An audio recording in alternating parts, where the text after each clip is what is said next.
পাক ভারত সংঘাত নিয়ে কড়া দৃষ্টি রাখছে বাংলাদেশ। নিকট দুই প্রতিবেশীর জন্য আলাদা আবেগ আছে এদেশের মানুষের। দুদেশের মধ্যে চলমান সংঘাত নিরসনের প্রত্যাশার পাশাপাশি নিজেদের সার্বভৌমত্ব রক্ষার ক্ষেত্রেও জোর প্রস্তুতি চান তারা। আর আন্তর্জাতিক সম্পর্ক বিশ্লেষকরা বলেন, পাক ভারত যুদ্ধ দেশ দুটির জনগণের নয়, সরকারের। রেজা খানের রিপোর্ট।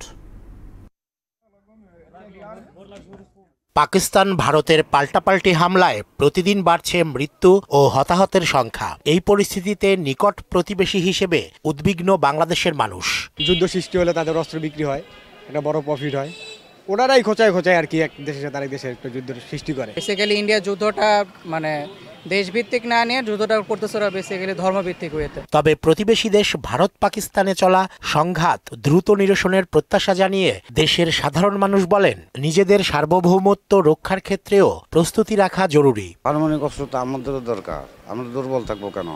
আমাকে তো শক্তিশালী থাকার দরকার। দেশের সার্বভৌমত্ব ধরে রাখার স্বার্থে আমাদেরও উচিত এই ধরনের সামর্থ্য অর্জন করা, অর্থাৎ পারমাণবিক অস্ত্র। সব দেশই মোটামুটি সমরাস্ত্র বা বিভিন্ন তারা উন্নত হচ্ছে, আমাদের উন্নত হওয়া উচিত। দেশ দুটির মধ্যে উত্তেজনা বাড়লেও তারা পারমাণবিক যুদ্ধে লিপ্ত হবে না উল্লেখ করে এই যুদ্ধ কোনোভাবেই জনগণের নয় বলে মত দেন এই বিশ্লেষক। সাধারণ জনগণ কিন্তু এই দ্বন্দ্ব সংঘাত বা এই যুদ্ধ চায় না। এটা দুই দেশের দুটি সরকারের বিষয়। তারা তাদের সক্ষমতা, তাদের ইগো এগুলো প্রদর্শন করার জন্যই জনগণের বিলিয়ন বিলিয়ন ডলার এখানে তারা ইনভেস্ট করছে। তারা পারমাণবিক যুদ্ধে একে অপরের সাথে জড়িয়ে যাবে সেটা মনে হচ্ছে না, কারণ সেখানে যেই ধরনের একটা ইম্প্যাক্ট পড়বে অন্যান্য রাষ্ট্রের উপর এবং অবধারিতভাবে তখন কিন্তু এটা তৃতীয় বিশ্বযুদ্ধের দিকে চলে যাবে।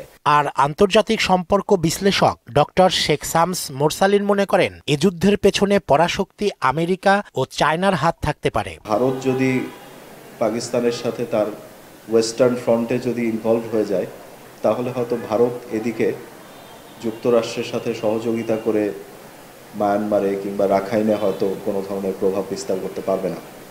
তো চায়নার হয়তো এটার পেছনে চীনেরও একটা হাত থাকতে পারে। যুক্তরাষ্ট্রের মূল উদ্দেশ্য হলো বা তার ফরেন পলিসি অবজেক্টিভের একটি মূল দিক হলো যে চায়নাকে কন্টেইন করা।